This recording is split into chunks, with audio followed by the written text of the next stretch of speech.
I think folks are pretty much into the webinar right now, so we will go ahead and get started. I'm Stacy Goodwin. I'm the Executive Director of Horizons Bridgeport.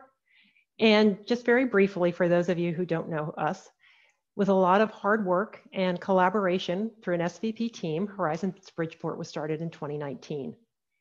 And our mission is to expand educational opportunities for Bridgeport students through strengthening the Horizons academic support, enrichment, and mentorship through our out-of-school time programming.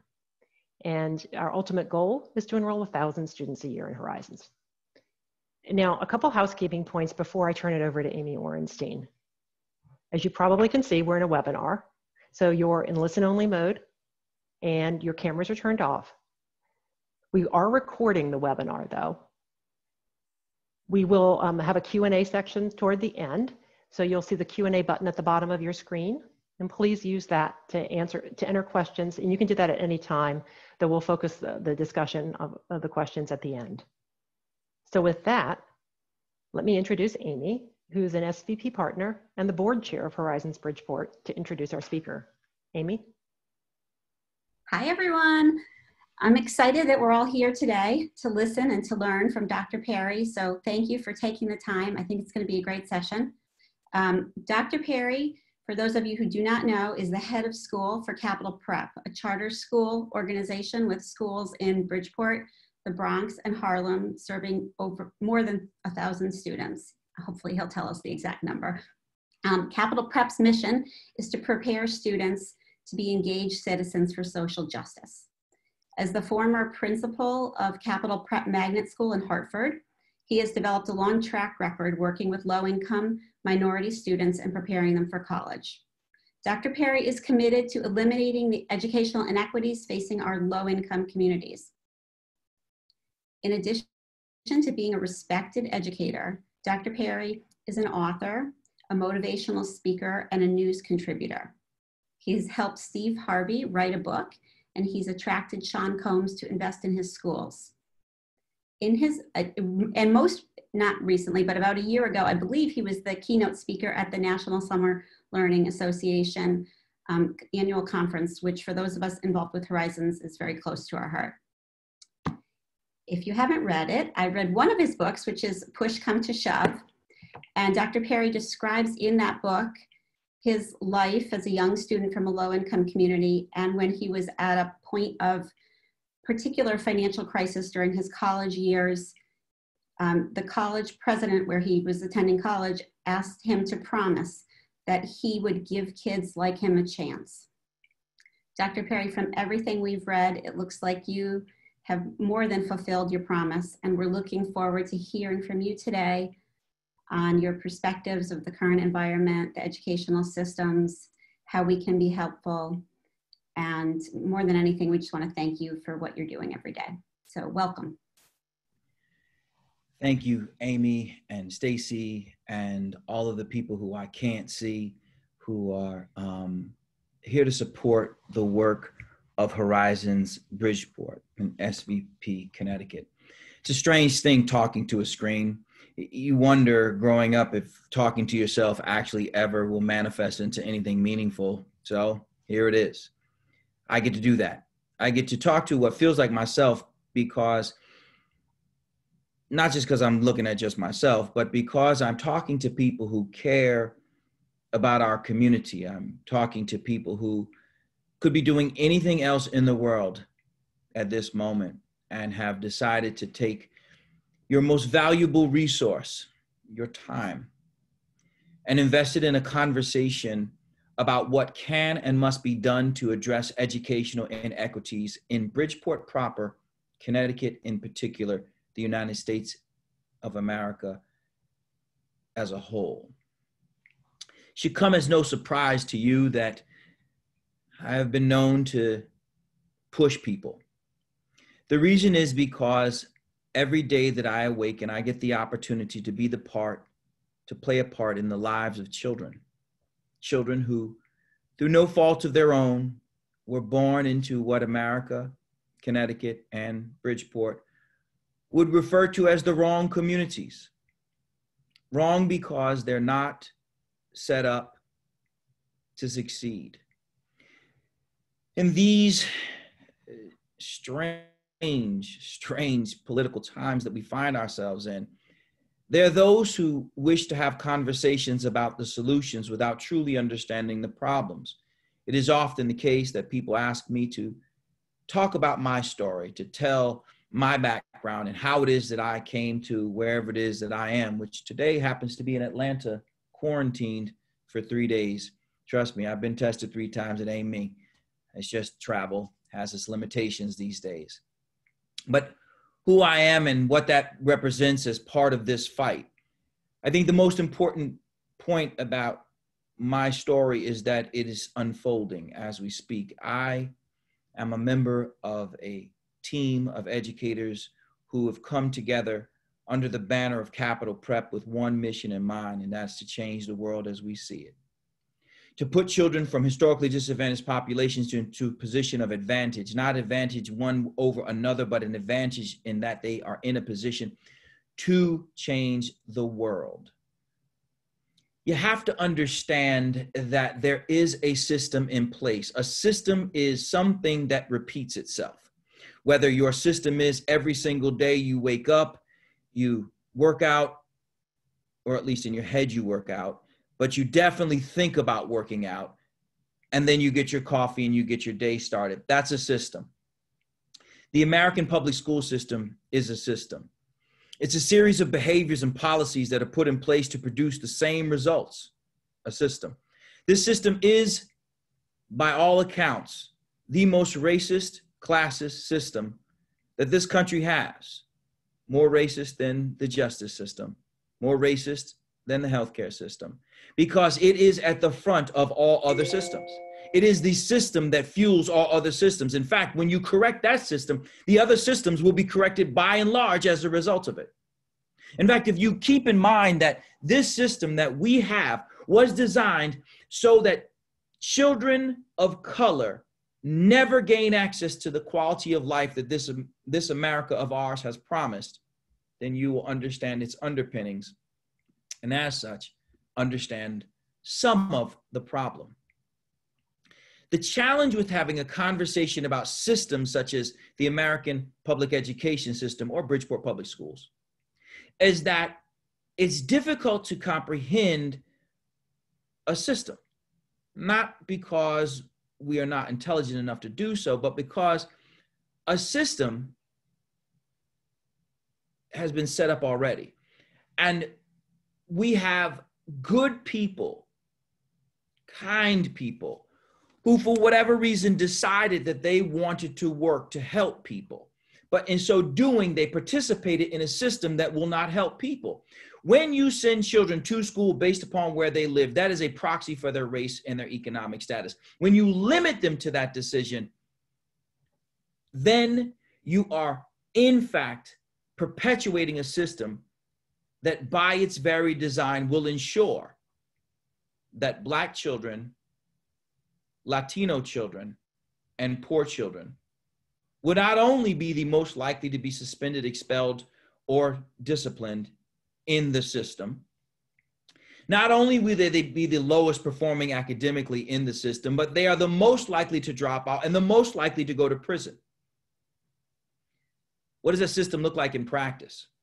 What the system looks like in practice is that in Bridgeport, you have 2 of the 3 lowest performing schools in the state. So what does that mean?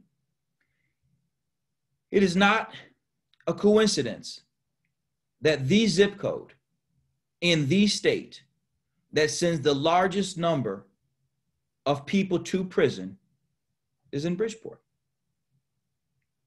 It's not because people who live in Bridgeport are somehow morally broken. It's not because they're somehow born less intelligent. It's not because they wish to go to prison or they don't strive for excellence, that they don't dream impossible dreams like every other zip code. Bridgeport is separated from Fairfield by nothing more than a stream. And between that stream, the high school that is closest to that stream in Bridgeport is rated a 6 out of 10. And the high school that is on the other side of that stream in Fairfield is rated a 9 out of 10. A stream 24 feet in the United States of America separates children 24 feet. Not the decisions of their parents, not the decisions of the children, but a system. A system that promises that if you are born in Bridgeport, it is virtually guaranteed that you will not learn to read, write, or compute on grade level. Guaranteed. Guaranteed. Doesn't matter how intelligent you are. Doesn't matter how hungry you are. If you are just born in Bridgeport and just go to your neighborhood school and get A's and B's, and you come every single day, then you, like the 96% of the children that we accept into the 6th grade in our school, which is a charter school, will be below grade level in math. 96% of the children that we accept into the 6th grade in our school, our charter school, Capital Prep Hartford Charter in Bridgeport, 96% come in below grade level in math. That's a system. That's not parents who don't care about education. That's not Black people not giving a damn about learning to read. It's not Latinos having a second language barrier, and that's the reason why. 24 feet, and the system that keeps that 24 feet to be immeasurable in terms of its access is a system. Endemic in that system are very clear barriers that Black kids and Latin kids are guaranteed by virtue of the fact that they were born into this system in the United States, in the state of Connecticut, in Bridgeport, to fail. So the system is often said to be broken. Not true. It's not broken. It's not broken at all. There's nothing broken about the American public school system. It's designed to produce the same results. The only thing that's broken is our will to fix it. We as a community, we as a state, we as a nation know which school systems in Connecticut are failing to teach children to read, write, and compute. We know this. It's not something that we need to wonder, is New Haven doing well? Maybe it is, maybe it isn't. You know damn well it's not. Is Hartford doing well? Maybe it is, maybe it isn't. You know damn well it's not. Bridgeport, New London, Meriden, Middletown. In fact, if you look even in the quote unquote integrated school systems of Hamden and the like, you'll find that even within the system, endemic in that system, well-intended, mostly white teachers who, if you were to ask them, are you racist?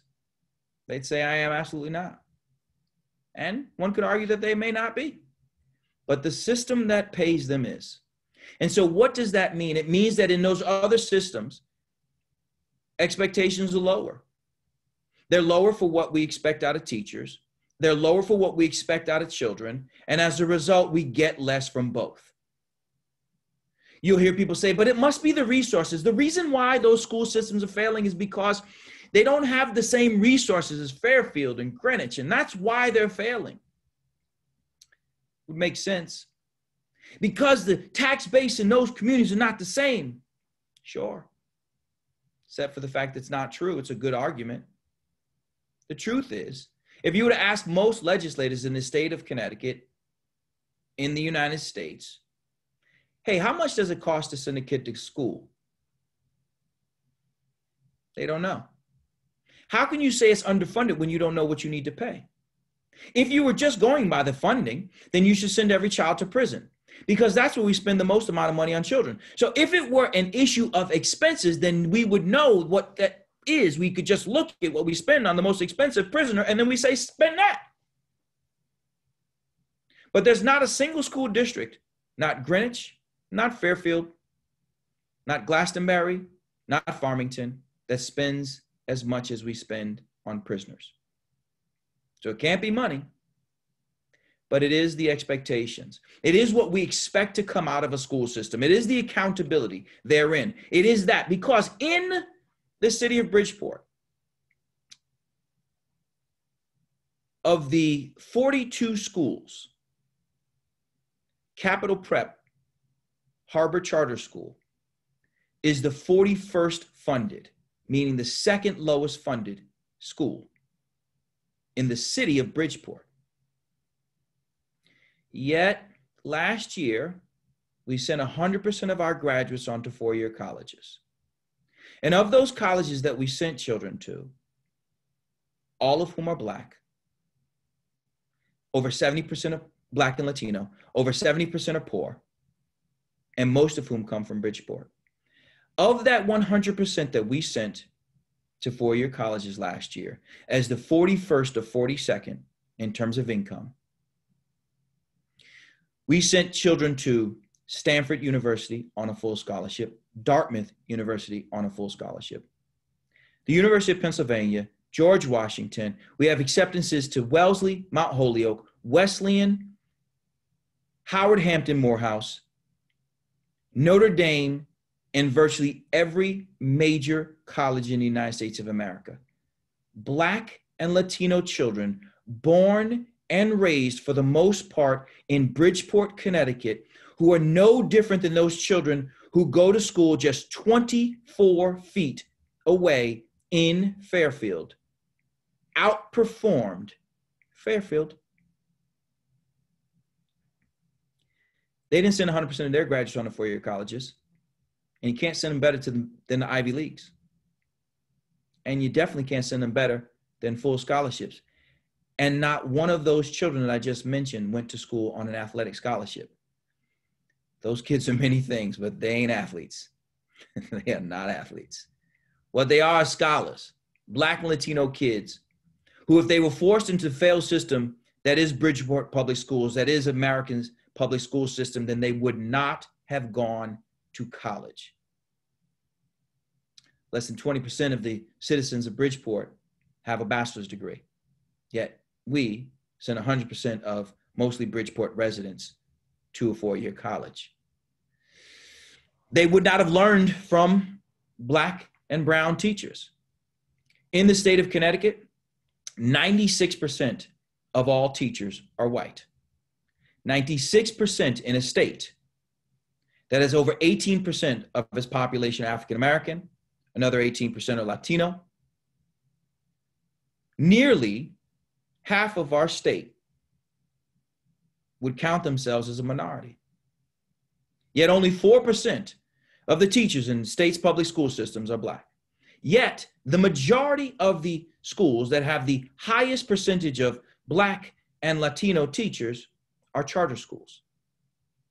So these charter schools are breaking the back of a system that has for too long limited access for Black and brown children, that has by and large accepted the system of failure as a condition of being Black, Latino, poor, and urban. We have accepted these conditions as if they are written in stone, as if they are a fait accompli, as if by design, a Black kid like me, who was born into poverty, born on his mother's 16th birthday, the third generation into public housing, that I wasn't supposed to go to an Ivy League school because that's what the system promised. But for a program like Horizons of Bridgeport that said, we see something in you. And as a result of seeing something in you, we're going to lift you up out of the traditional school system that you're in by providing you with additional supports. We're not just going to allow that system to under and miseducate you. What we're going to do is provide you with after-school supports and weekend supports and summer supports. We're going to set the expectations higher for you. We're going to say, you deserve better than this system is promising you because you've done nothing wrong. It's the system that's wrong. We struggle with calling a system wrong because then we have to see as co-conspirators very good friends of ours who work in the system. Good friends. family members who work in the public school systems. We have to say that they are somehow accountable, culpable for the failures of the system.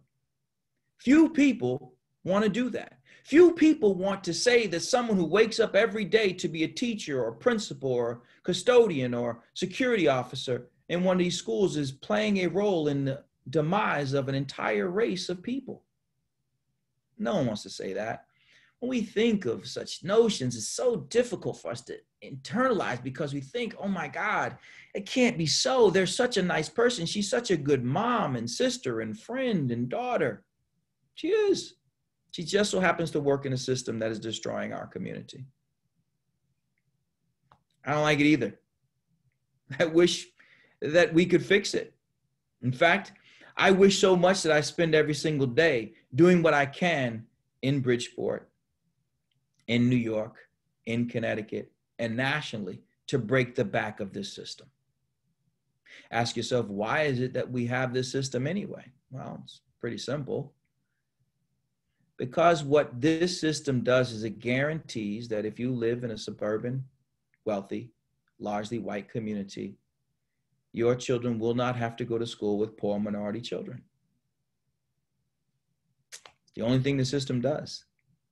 It doesn't even produce a better school system, not even for the minority and or white kids who go to the suburban schools. In fact, the achievement gap that exists even among minorities who are middle class. In fact, if you look at a town like Windsor, Connecticut, whose minority population actually earns a higher median income than the white families in the community, that minority community, most of which are made up of the children of educators, is outperformed by poor white kids in the same school system. How does that happen? It happens because we don't have high expectations in our traditional school systems because we don't have to for minority children or the people who educate them. There is no one who is being held to account as a result of the failings of this system. What does that mean? That means that if you go to Bassick, Harding, if you go to Hill House, Hartford Public High School, Buckley, if you go to Middletown High School, you can find the highest classes by simply looking for the classes with the most amount of white kids. Or in the case of those schools in Hartford, New Haven, Bridgeport, what you will find is there are more children who are identified as special needs than there are children who are identified as gifted. If there's absolutely no evidence that children who are born in Bridgeport are less likely to be gifted. In fact, with our first school in Hartford, we tested all of the children for gifted and talented. We just gave all the kids the test. Just wanted to see. And found that almost a third of the children who took the Johns Hopkins Gifted and Talented program, the same one that Zuckerberg went through and Lady Gaga, depending upon what you like, a third of those children who were Black and Latino tested into the Gifted and Talented program. So ingrained was that system in their own parents' minds that I found myself on the phone telling parents that their child was gifted, to the disbelief of some of those parents. There's a certain joke in that, but it's actually not funny.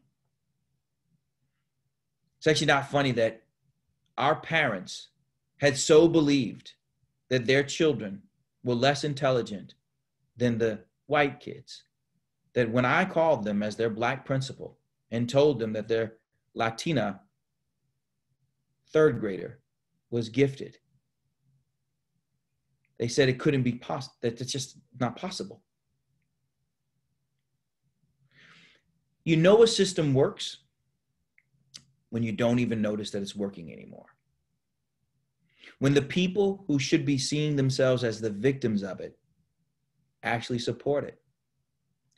When Black and Latin parents fight to keep schools open because they went to that school, because they remember playing football there. when those same people can tell you stories of teachers and principals and guidance counselors who put them in lower classes, but still they fight for that system. That's the power of a system. That's the power of a system.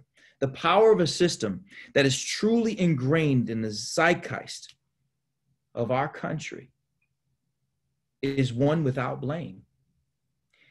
If you were to ask most people who's responsible for the system that we call the American public school system, if they're a Republican, they blame the Democrats. If they're a Democrat, they blame the Republican.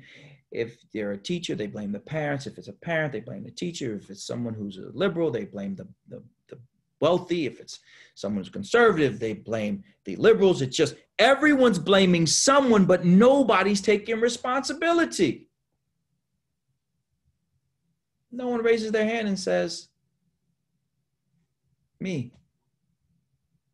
My silence, my willingness to take the opinion of the teachers union, the single greatest beneficiary of this system, the union itself, not even the members. I have not called into question the information that comes through. Why is it that children born into these communities can go to Achievement First, they can go to Capital Prep, they can go to Stanford Excellence, they can go to Achievement First in Hartford, they can go to Booker T. Washington? How is it possible that these children can go to those schools in the same exact community, receiving 70% of the per pupil, actually closer to 60% of the per pupil of the same schools in the same community that receive not just a greater per pupil, meaning we receive $11,200 per pupil as a charter school, and the traditional schools in Bridgeport, Hartford, New London, Waterbury, and the like, and upwards of $16,000 per pupil, not including the $100 million facilities that they're building for these schools to fail children at a rate of 96%, to create a system. How is it possible that this is happening? It only happens because we allow it to happen. And I have to say we, me, you, all of us, every single time we vote for anything that keeps this system in place, anytime we push to keep the system in place, anytime we allow this notion of sending children to school solely based upon where they live, we, good people, people who could be doing anything else today other than having their own intentions called into question. We, those of us who allow our friends to work in a system without questioning the system. Why is it that more teachers who work at Bassick High School don't ask, hey man, why don't we require every single kid to take an advanced placement class in the high school? There's no entry test to take an advanced placement class. None. None. Why don't we just require it? Especially when we know that we're sending them to college. And so since we're sending them to college, we should prep them for college. And we know that advanced placement is one of the best ways to prep a kid for college. So if we were putting high expectations on ourselves and our children, then we should prepare them. And if we know that that's going to be the case, why wouldn't we test them in first, second, and third grade for gifted and talented programs? Because those programs are no more expensive than the programs that we have for special needs, because the truth is the second largest expense in Bridgeport's public schools is outplacement for special education. It's not that we don't have the money. So we don't have the will. We don't have the will to ask the question, will we make the changes that are necessary to fix the system that is destroying beautiful Black and Latin children, poor white kids, simply because they were born, man? They didn't do anything wrong. In America, Black children make up 18% of the kindergartners, yet they represent 49% of kindergartners, 5-year-olds, who were suspended or expelled from kindergarten, 49%. Funny, African Americans make about 18% of the national populations and represent almost 49% of the prison population. Bridgeport, the 2 lowest performing high schools, the highest contribution to the state's prison index. We can fix it, man. This is all solvable. Every single child needs to be given the right to choose the school that is best for them. Magnet, charter, vocational, technical school, it doesn't matter. Homeschool, private school, doesn't matter. When you care about kids, you just care about kids. You don't care about the type of school. I run charter schools. I don't give a damn if a kid goes to a Catholic school. I don't care if they go to a magnet school. I don't care if they go to a VOTEC school. It doesn't matter to me which school I just want them to go to a school that's going to educate them. And that's when you start to break the back of the system. When we start to look at the data. Think about this. How is it that we find a way to blame the test? Blame the test for causing stress. The test ain't done nothing to nobody. Those tests are just telling us, look, my wife bought a new scale. She got it from Walmart. And I stood on it. And it showed the clearly wrong number. Like that's not what I think I weigh. So I said, this scale is broken. That doesn't change my weight. I go buy another scale. But if I want to change my weight, I have to do something to change that number. We have to do something to change the numbers that are coming out. 96% of the children that we took in the 6th grade and 100% of the children that we took in the 3rd grade. 100% of the children that Capital Prep Harbor Charter School took in the city of Bridgeport, 100% were below grade level.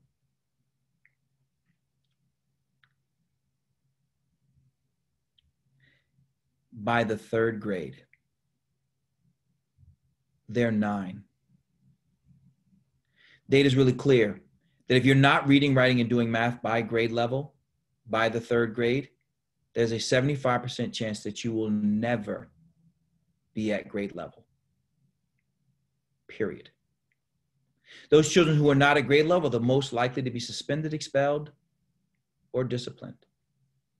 And they are the ones who are the most likely to drop out, and they are the ones most likely to go to prison, the place where we spend the most amount of money on Black, Latin, and poor people. Meanwhile,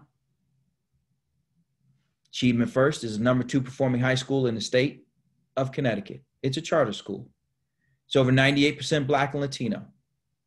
They also send 100% of their kids on to 4-year colleges.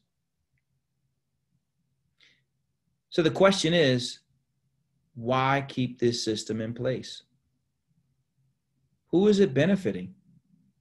As a state, we're spending more money on sending our kids to prison. It doesn't help anybody. And then the path that they have to go through of destruction to end up there doesn't help anybody. Locking brown people up, it's not cool. It's not helpful. School choice. 100% universal school choice. Every single child in the state of Connecticut, Connecticut, having the opportunity to attend the school of their choice is the only solution. There'll be those who say, well, what happens to the children that are left behind?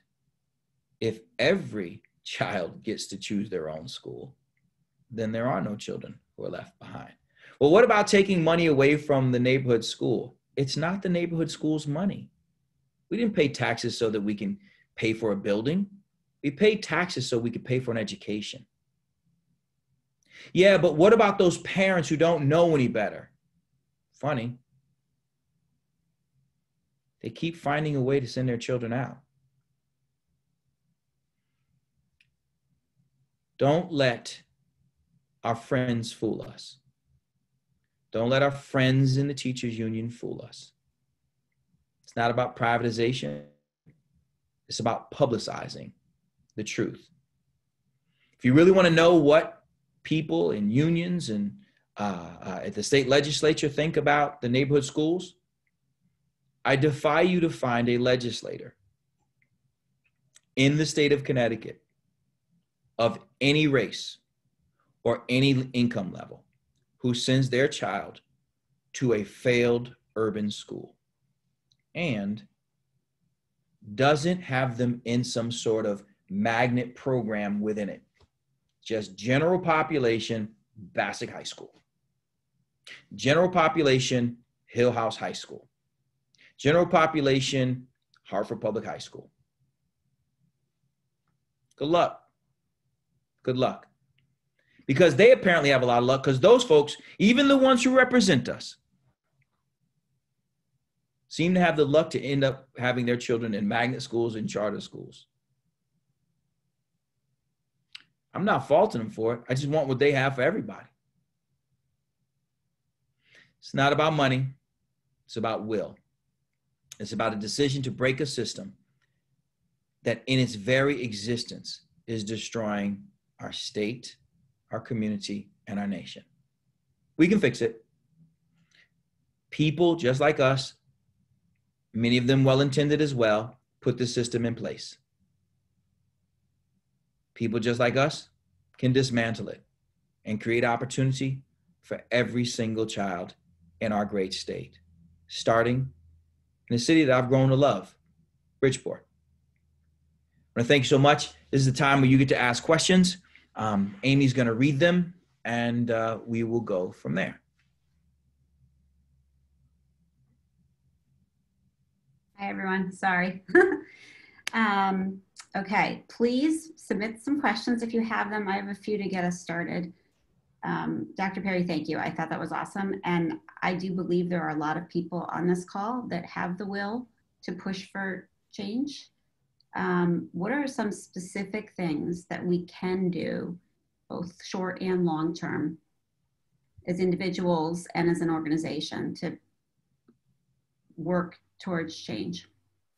The most important thing that we can do writ large is to push for school choice. I'm going to give you something. Right now in Connecticut, we're double paying for children to the tune of $380 million a year. That's a year. What do I mean by that? What I mean by that is currently when a child goes to a magnet school, a VOTEC school, a VOAG school, and or a choice program, like some cities allow kids from certain areas to go into the public school in that community. The district from which they come has been held harmless to the tune of $8,700. So they get to keep $8,700 despite the fact that the kid will never set foot in that school. So Bassick gets $8,700 for this child. If that child were to go to Bullet Havens would get $6,700. So you're spending $14,000 on that child, about 40% of which is going to the school that they actually attend. And 60% is at the school that they've left behind. So that school has less kids in the school and more money, yet they're still complaining about not having enough money to run the school. It's not money that they have. The second thing is you have to reward schools that are performing with the opportunity to create more schools. You know, during the Republican convention, you heard them talk about school choice, school choice, school choice. The person who, for what it's worth, Donald Trump has done nothing to increase the amount of the access to school choice. Like literally, I'm a charter operator. I don't care which side of the aisle you come from. The person who had the greatest impact, the two people who had the greatest impact on school choice were first George Bush, but the biggest impact, Barack Obama. Barack Obama increased the number of kids in charter schools from 1.5 million to 3.2 million. These schools in this country that are charter and magnet schools. Charter and magnet schools represent 15%. They're schools of choice. They're public schools of choice. 15% of all schools in the United States of America. So magnet schools and charter schools combined for 15% of all schools in America. They're schools of choice, public schools of choice. they also represent 60% of US News and Report's top performing high schools. 15% of all schools combine to represent 60% of all of the best schools in the United States of America. What separates those schools is they were founded by individuals with high expectations. They run with high expectations. There's a rigor that exists in them. You will find across these schools, regardless of whether they're a magnet of arts or science, whether they're social justice, charter school, or a whatever the type, aeronautical, whatever the theme that school has chosen, you will find that these schools are most often designed with the expectation that every kid will have access to high-level courses. In the traditional schools, there is no accountability. There is not one school in the state of Connecticut that has ever been closed because it had poor academic performance. Yet a charter school in Stanford was closed because it had poor academic performance. So charter schools will be closed. Magnet schools will be closed. So there's high expectations in the operation by way of the state and the operators. When I was having a conversation with the deputy mayor of Bridgeport last year, and he told me that that the average attendance in Bridgeport's high schools was about 60%, a truancy rate of almost 30%. I said to him, so what are you going to do about that? He said, build them a new school. I said, you're going to build them a new school? They suck at running the one they have. Why give them another swing at the piñata? Because our expectations are so low about what the children of Bridgeport can do that for us, it's no thing to build them another school, as opposed to free them of the school. What he should have said is, hey, would you consider opening more schools in our community? I'd say, heck yes, we would. Absolutely. We'll form partnerships with Horizons and others, and we'll provide after school and weekend work, and together we'll light this thing on fire. Let's go. Give us the building. I see we have some other questions. We do have other questions, but since you brought it up, I do have to ask, what's your perspective on out-of-school time programs? And if you are in the position of running an out-of-school time program, what are some of the things that you think are the most important for people to be doing? It's important to understand that Capital Prep was a part-time out-of-school program before we were a school. We were an Upward Bound program, a CONCAP program. And what we did was everything that you're doing, go into the schools, find kids who are among the poorest kids in the school and provide them with the support. It's vital. Until we can get them out of the failed school, you, in many ways, are the only bridge they have out. You're the whole game. If kids can't count on you to provide them with math support and just a general, hey, kid, you got this. Don't let the circumstances into which you're born define who you become as a young woman or a young man. Sometimes it isn't even showing them the Pythagorean theorem. Sometimes it's just saying, you know what, I don't know how to do it either, but together we'll figure this thing out. Just knowing that there's somebody there, more often than not, it's that. So keep building the relationships that you have with the kids and the families and let them know that you believe in them. Thank you. I want to get to a couple panelist questions. I'm going to read directly. There are many students who are underperforming in the Greenwich public school system, many of whom are Black, Latino, and families from low income. Based on your research and experience, what do you think are the contributing factors and what can or should be done to change this? I know what the contributing factors are, the low expectations. Even in the, I think they're asking even in the Greenwich public school system. I'm saying it's exactly. If you were to go to, you could go to Middletown's public schools and there are kids who are white for the most part who are doing fine. For them, it's a good school system. Look, folks don't like giving George Bush any credit, and I'm not a Republican at all, but I'm an educator and I just call balls and strikes. No Child Left Behind was one of the most important forms of legislation in American history because he said for the first time in American history, look, folks, I'm paying you Title I money to work with Black and Latin kids and poor kids. And so if I'm paying you to provide them with additional support services through programs such as Horizon and others, and you're not doing better by them, then I'm going to take that money from you and I'm going to give it to someone who can actually do the damn job. So this is the achievement gap. The achievement gap exists. The reason why there is a Capital Prep is because when I was working in the part-time out of school program, when we started that program first, I would go to the schools and all summer we'd work with kids who were Black, Latin, and poor, and we'd have them taking, let's say, algebra. And then I would put them in the school system, back in their school system, and they would end up in things like classes called things like extended algebra, or they would have them in remedial classes. It's if you were to go and find many people who don't have someone advocating for them in their schools, just accept the system as it is.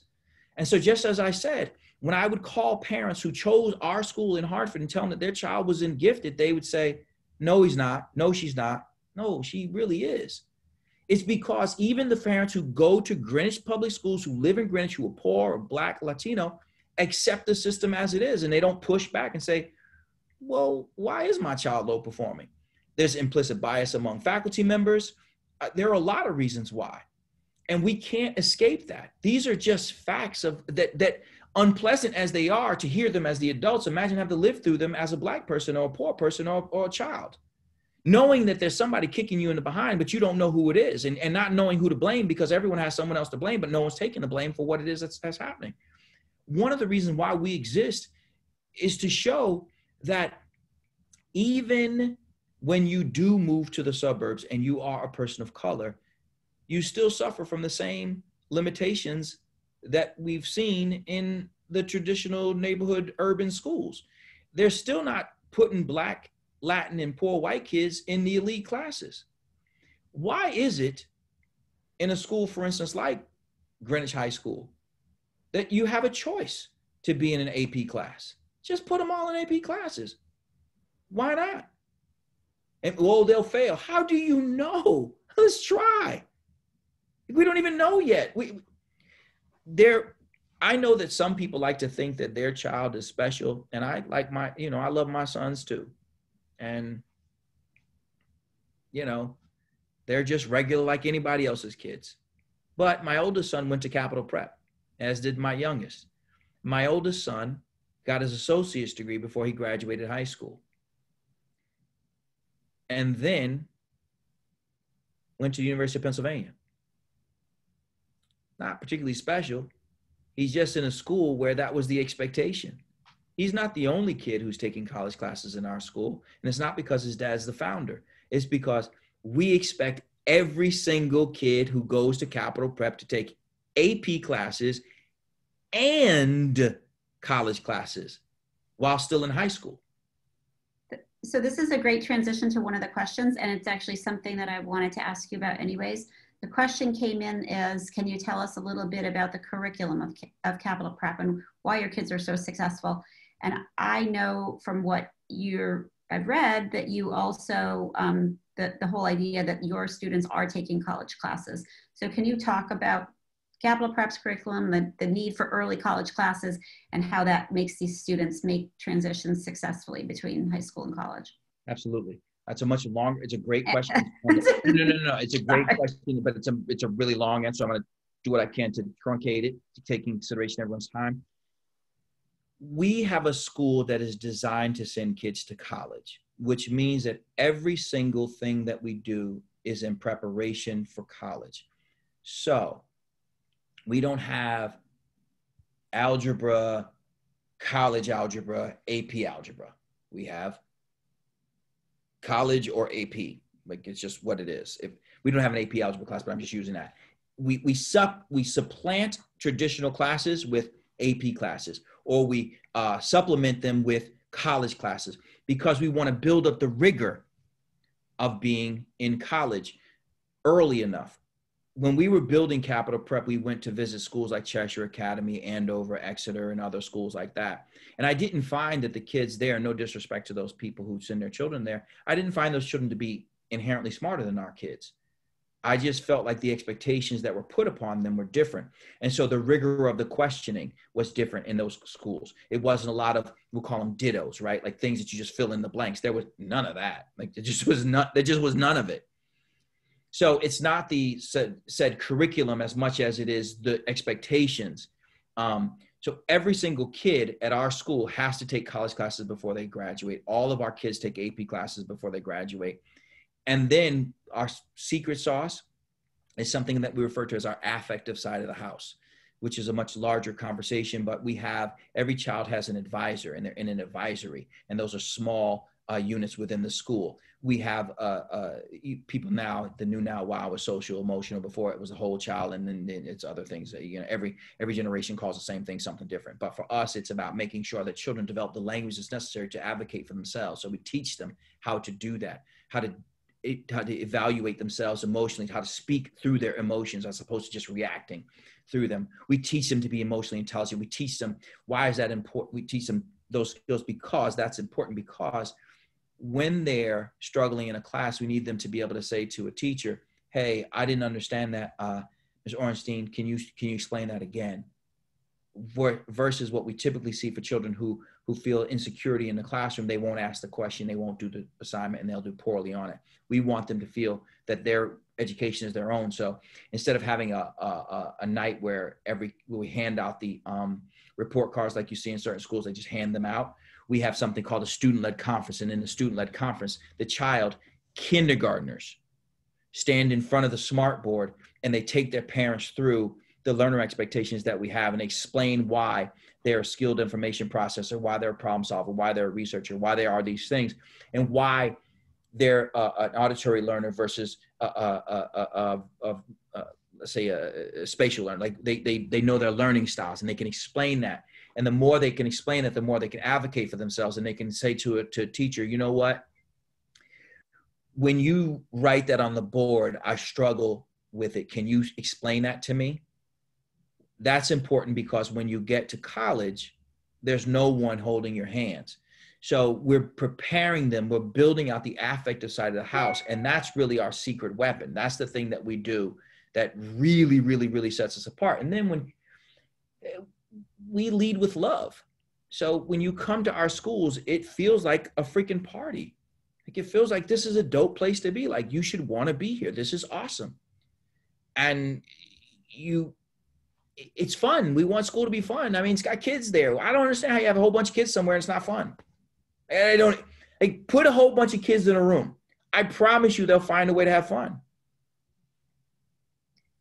I had a question for you about how you do your discipline and fun, but I'm not even going to go there because I think we have some other, I really want to get to some of the questions that have already been posed. I think there was another question around if school choice is your kind of, you know, what you feel is the right thing to move this forward.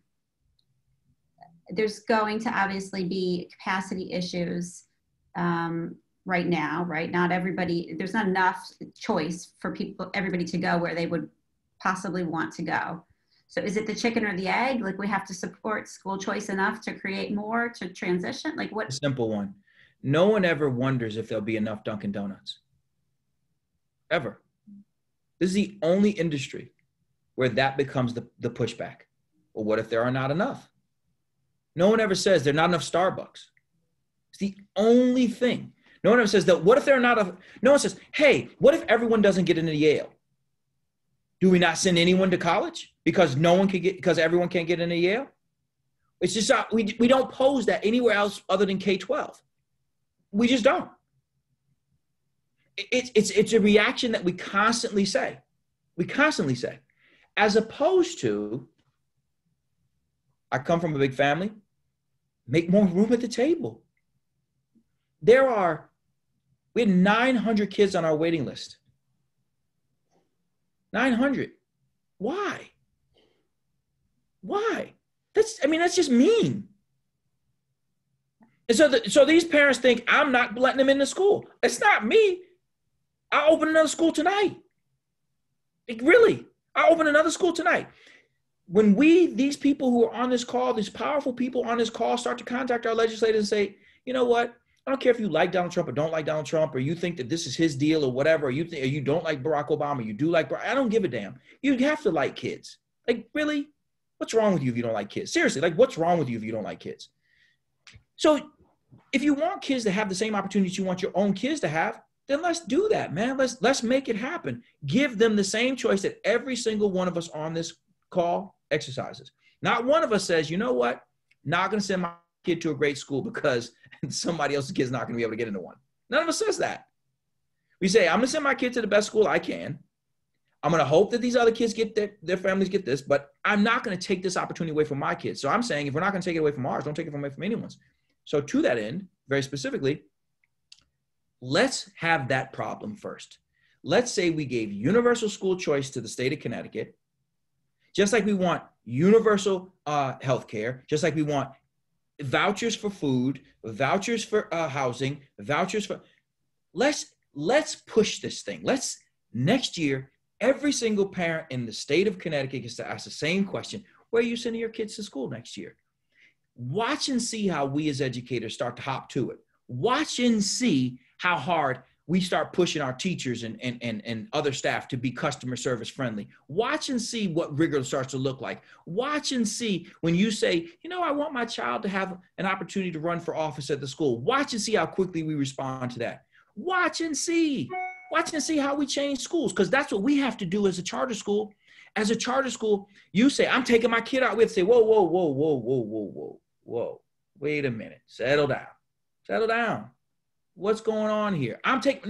Let's have a conversation. So I'm reading a question that's related. Do you advocate school choice beyond town and city borders? I don't think that a child should be limited by anything at all, period. I think that the limiting of education is oxymoronic at best. Think about it.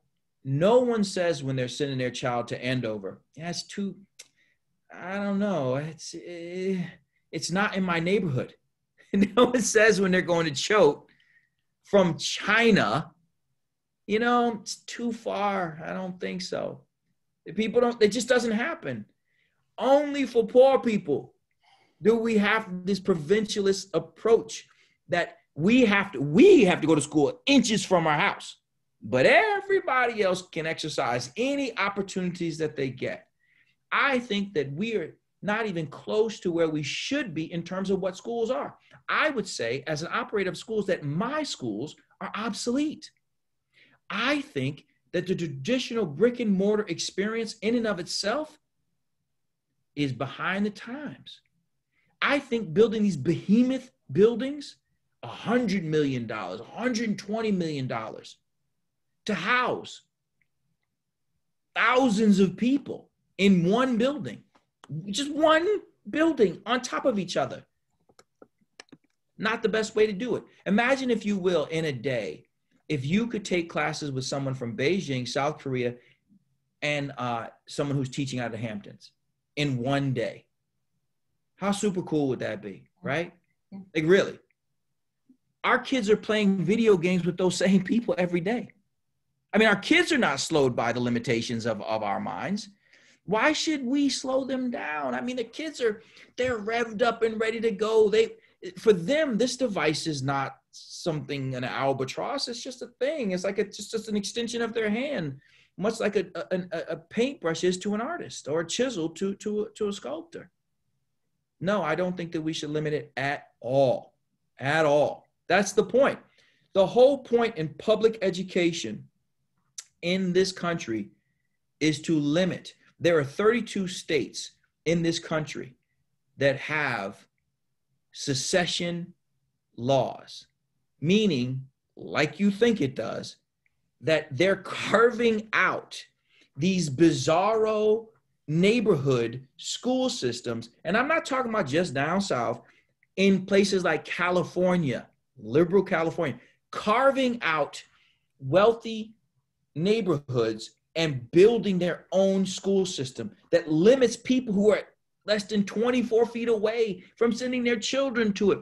They're creating a school system within a school system. So the school system actually exists around them. So there's a school system around them. There's one in the middle, and then there's satellites outside. America, really? That we're still doing that? Really? Come on, man. There's got to be enough is enough at some point. For everyone, like, we have to be tired of this for our own sake. So I have to ask Dr. Perry, because we're over our time, do you have 5 more minutes? Of course I do. Of course I do. If you have my biggest mistake was not making this at least 90 minutes, but hopefully there will be an opportunity to follow up. We did get a lot of questions that I still haven't addressed, but one of them is teachers' unions are blocking universal school choice and expansion of charters. How can we best counter their influence on state education policy? So teachers' unions are a bully. They are the academic devil to all that we do. They are evil. I want you all to read a book. It is called The Strike That Changed New York. And The Strike That Changed New York, what you're going to read is you're going to see how the United Federation of Teachers was formed. You're going to see how they've openly fought against the rights of Black and Latin people, openly.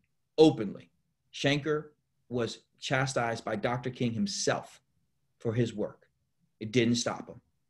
And it's from that approach that they continue their work. I say that to say, what teachers unions do is they get approximately $1,500, excuse me, they get approximately $1,500 per member in our state. So if you can imagine that's approximately 50,000 teachers. So 50,000, there are approximately 1 million kids in the state of Connecticut. Approximately 1 million kids in the state of Connecticut, that's approximately 50,000 kids. And at $1,500 a kid, that's $75 million a year that the 2 teachers unions in Connecticut are pulling in. $75 million a year they're pulling in a year. Right. So what is often not considered is that many of the legislators are afraid to speak up because they think that the unions are going to organize against them. But here's the truth. The unions actually ain't spending as much money as we think that they are with local politicians. Right now, there's a legislator who's asking me to raise $7,000, not $70,000. That would represent 70% of the money that he's raised in previous years. Actually, almost 80%. Wow. That's no money. Like, let's be adults here for a second. That's no money. So what we need to do is we need to put in place legislators who understand that they must push forward school choice. In addition to that, what we must do is we must call into question the teachers' unions themselves. Much in the same way that people in Black Lives Matter are calling into question the police union, the teachers' union is working openly to make sure that poor Black and Latin kids do not have school choice. I am one of the few people who I'm the only person who on one day was the keynote speaker at ALEC, and then the next day was the keynote speaker at the Urban League. So in 2 days, I went from one to the other and said the same thing. But this is the thing I said to the folks at ALEC. I said, you have to stop being afraid of being called a racist when you know you're not being a racist. You got to let that go, man. You got to let it go. If you know that that's not your truth, you know that's not your reality, you can't let somebody paint you into an intellectual ghetto behind that. Period. You just can't let it happen, especially from the freaking teachers union that's 96% white. Who are they calling racist? I mean, they should be embarrassed. Are you serious? And then they claim that they're for diversity. 4%? 4%? Come on, man. There are more Black people go to Yale. There are more Black people to go to Hartford. Do you understand it's easier to go to Princeton than it is to become a Black teacher in the state of Connecticut? Come on. Really? That's what we're doing here? And it's not like it's because they put systems in place. So do not let them paint you into an intellectual corner. Support legislators with money because that's what they want. Push back hard on the unions. Call them out for what they are, hypocrites. There's a group that I founded called My Child, My Choice, and we have that's a political arm, and we push hard on the teachers union. We swing for the fence with them which means we put out media. We buy media on the Black radio stations. We buy media on the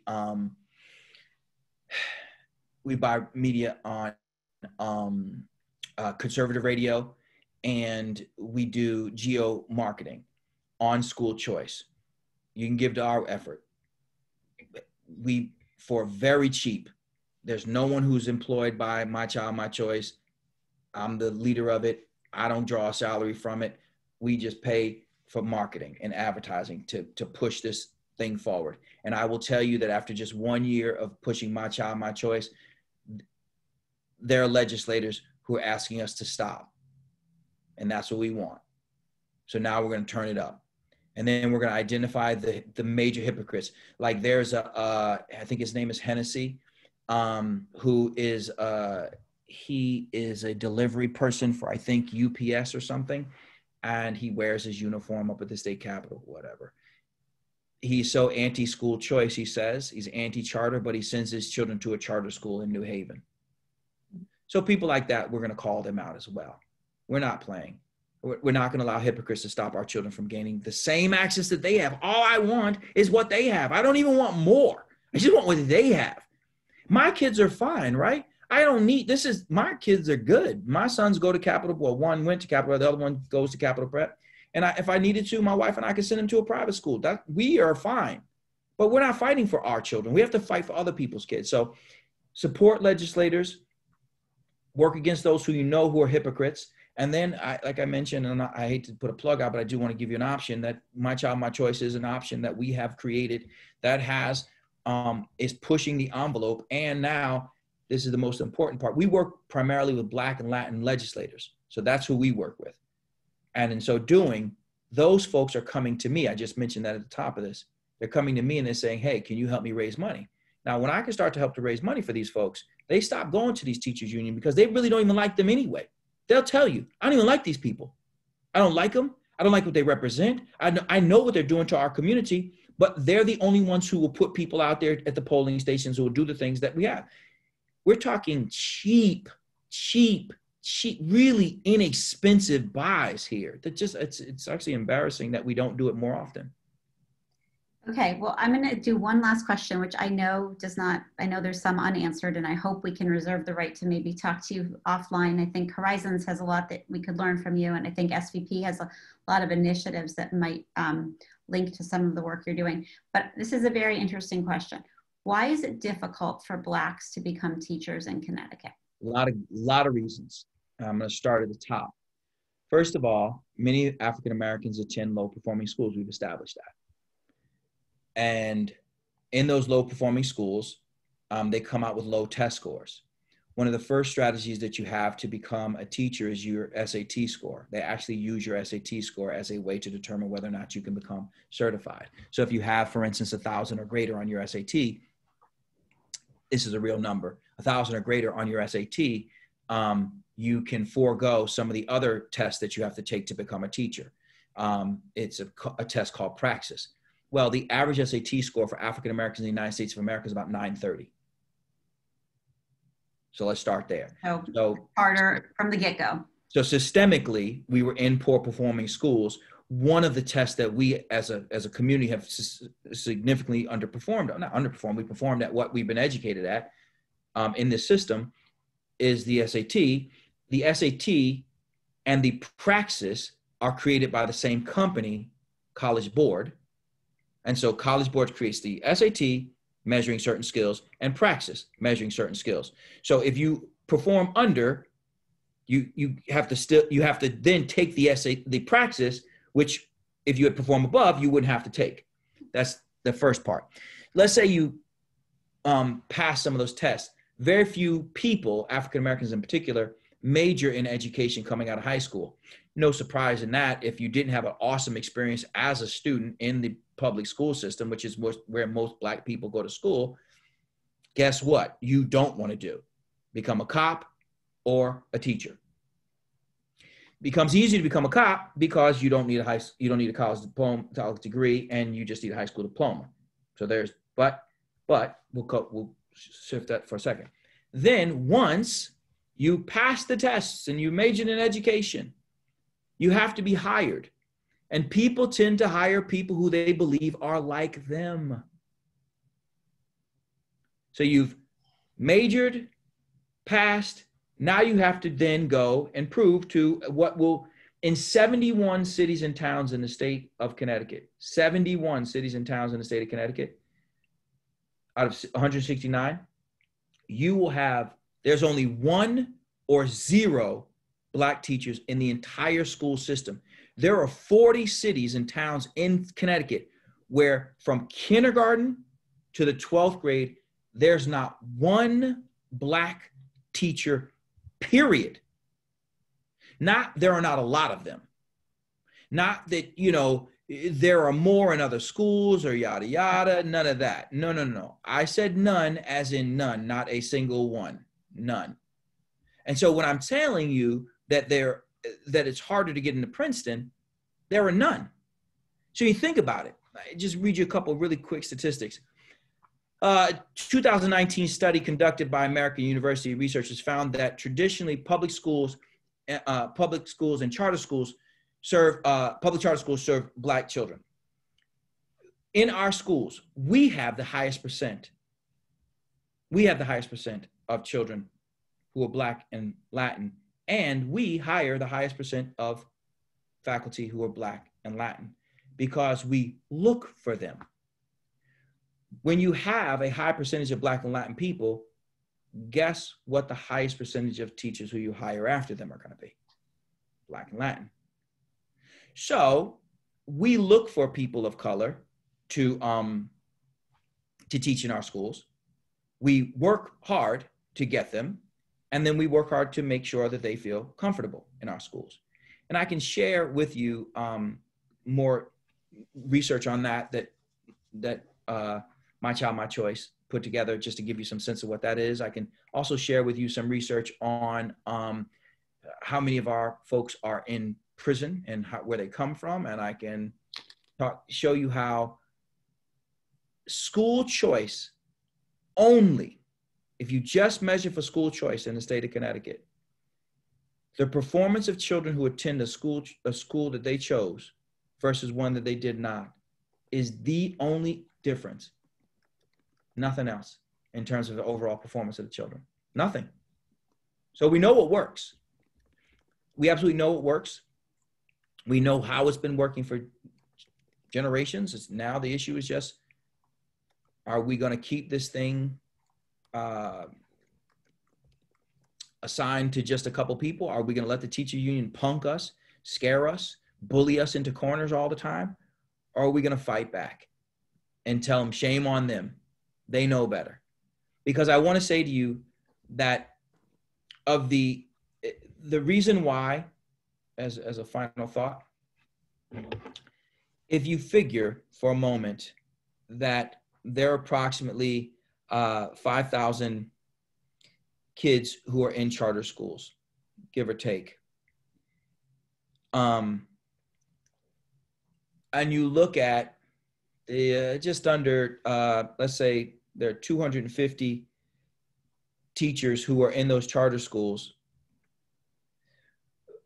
The teachers' unions are losing $375,000 in dues every year based upon us, almost $500,000, because our schools are not union. Teachers' unions are actually not against charter schools, they're against non-union charter schools. Just by way of information, the teachers' union in New York, the United Federation of Teachers, had 2 charter schools. They opened 2 charter schools. Both of them were shut down by the state for low performance. The people who claim to know the most about education couldn't run their own damn schools.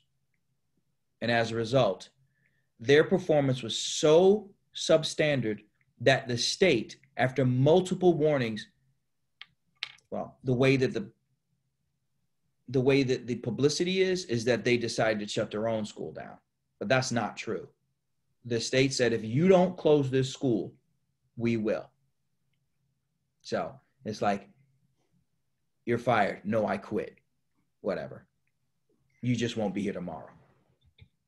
Okay, well, If that doesn't say a lot, I don't know what does. I hope everyone on this phone call feels kind of the anger, and hopefully this can help all of us take action. Dr. Perry, we will send out a follow-up with the website that you're referring to, and I think Stacy has the website of the charter schools that she was going to put up. I hope that this can be the first of a series of dialogues with you. I'm wearing my SVP and my Horizons Bridgeport hat, but for me, this was fascinating, and I think if you we're not on a webinar, you could see all the other faces, you would probably see that from the 30 or 40 people that we had attend today. So thank you for your time. Well, and I thank you for having me. And I do say this cannot be a single conversation. This has to be something that we have to strategize about. Listen, folks, I don't care who you're voting for in November. I really don't. I really don't. As an African-American, I can't sit here and tell you that I think one is going to do that much better than the other. That's just my honest opinion. But I will say this, for those of us who care about education, what we have to do is we have to hold accountable legislators who take the opportunity to send their child to the best school that they can finagle their way into, but will not allow other parents to do the same thing. I think it's cruel. I think it's cruel. Many a revolution has begun because the people looked up and saw that the people in power were starving them of the very basic privileges and very basic opportunities that they had. And they treat them like privileges. When we come together, again, I don't care. Fortunately, I can't see you. I don't know your race. I don't know your gender. I don't know your sexuality. I don't know your political. I don't give a damn. What I do care about is our kids. And as such, we can come together to fix this. It is solvable. Why can't Connecticut be the first state that goes full on universal school choice? How are we so blue and we want universal health care? How are we so blue and we want housing? How are we so blue that we want to increase we want women to have a right to choose, but a woman can't have a right to choose where she sends her child to school? Come on, man, this is ridiculous. It doesn't even make sense. The hypocrisy is just gross. And so this can't be the last conversation if we expect to make any changes. So, Amy, Stacy, we are on the same team. Let's get her done. Let's change this thing so that I'll finish here. Future generations are going to look at us and they're going to say, were you guys really fighting over school choice? Like, for real? Like, was that really a thing when you were growing up? So people really could only go to school closest to their house, even poor kids? So they were limited to only the schools really? Mom, dad, grandmom, grandpa, you let that happen? What did you do? You didn't fix that? That seems so simple. It's the same amount of money. Like, why would you do that? Someone's going to ask us that question. I'm going to be on the side of, I busted my behind, man. I screamed it from the mountaintops. I got everybody. I accept that I failed you. If I don't get it done, I'll accept that. But damn, this can't be it. Like, we just can't just let the teachers union just run roughshod and send their kids to local but tawny suburban schools and while taking money from poor kids. This is not cool. We're better than this as a state. We have to be. So I thank you for taking the time out and listening to what I had to say. We are. Thank you. It was fascinating. I'm not going to try to top what you just ended with. So I am going to take it as my to-do to organize some future conversations, Dr. Perry.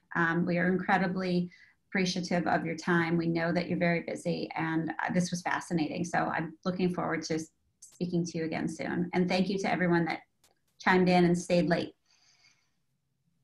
Okay. Thank you.